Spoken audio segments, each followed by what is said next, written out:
Hey guys, how are you? Happy Thursday. Today I wanted to come and talk about the power of waiting.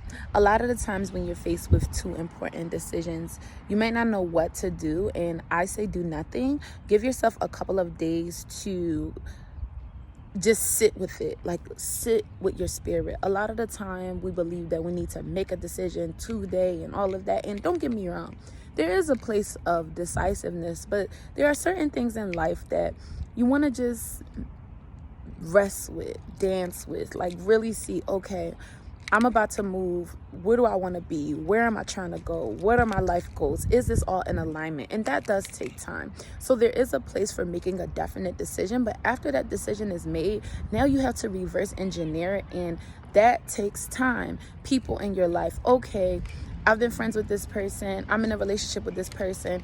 Is this pushing me or moving me backwards? And even when you answer that question, you have to give yourself a grace period to just come to terms with the decision. How many times have we decided, I'm going to get on my diet, I'm not going to eat anything bad, and then the next day you're out eating cheesecake? But here's the thing, even if that's the case, you're moving in that like you're aware of it. So now it's like, yeah, you made the decision to be on the diet, and yeah, you got off, but you made the decision and your spirit has to catch up. Like, we're three-part. We're emotional, we're spiritual, and we're like animal instinct type. So it's like sometimes you have to let the cycle come together so that the spirit and the animal and the emotional are all in agreement with whatever decision it is that you're making. And a lot of the times I feel like we think that we have to make all these fast decisions, and if we don't do this, then that sense of urgency, it can almost be a little toxic, because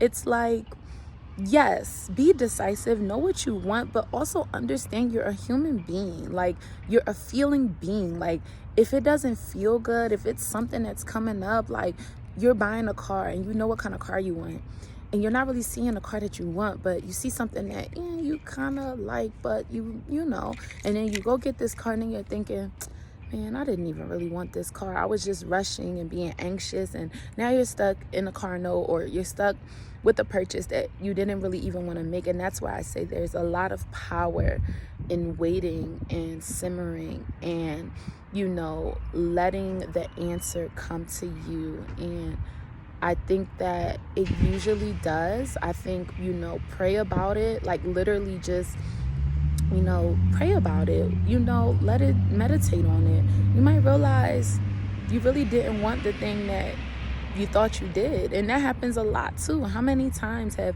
we said, for instance, I'll give you guys an example. I went through this whole phase where I was like, I want to be like a world traveler and international consultant and flying all. Y'all, I went on one business trip, and let me tell you, I am happy in my little Texas, with my little garden, cooking in the kitchen. Like, I don't want that life. I thought I did. It was appealing to me. It was looking like something that, oh yeah, I'm adventurous and I want to travel the world. And I still do want to travel the world, but I really do like a comfortable, quiet, homey kind of lifestyle with like maybe 1 or 2 vacations a year. Like, I'm totally okay with that. But if I would have never had that experience of really having to travel between multiple countries on a different continent and going through the airport and all of this and all of that and having to come back, and you know what I mean, I would have still been thinking, well, man, I really want to jet set. I really want to. So it's like, be patient with yourself. Try the spirit by the spirit. See what it is you really want, because a lot of the time, until you really get up close to something, you really don't know. Like, you don't know what it is you really want until you get into the place and you're like, oh, this is what it is. I'm okay. Like, I don't need that much of this. Or you can moderate it. Like, would I want to travel the world? Of course, but I'm okay with traveling domestically to like LA or Miami and going out the country once or twice. That is more than enough, because I love being home. I love my schedule. I love working out. I love Houston. So it's like, I'm okay with that. But had I would have not had that experience, I would have been thinking that I'm like FOMO, like fear of missing out on something. And I think that's something we go through. So there's a lot of power in waiting and feeling into things and trusting your intuition. And I think that's something that we get so far away from. So I just encourage you guys, if you're battling between two decisions and it's not really jiving with your spirit, wait, see, realign, and then decide. Let me know in the comments, what decisions are you waiting on, or what is weighing you down? I would love to know. You guys know you're my babies. Thank you guys so much for all the support. I hope you have a wonderful day. LK Lifestyle. Bye.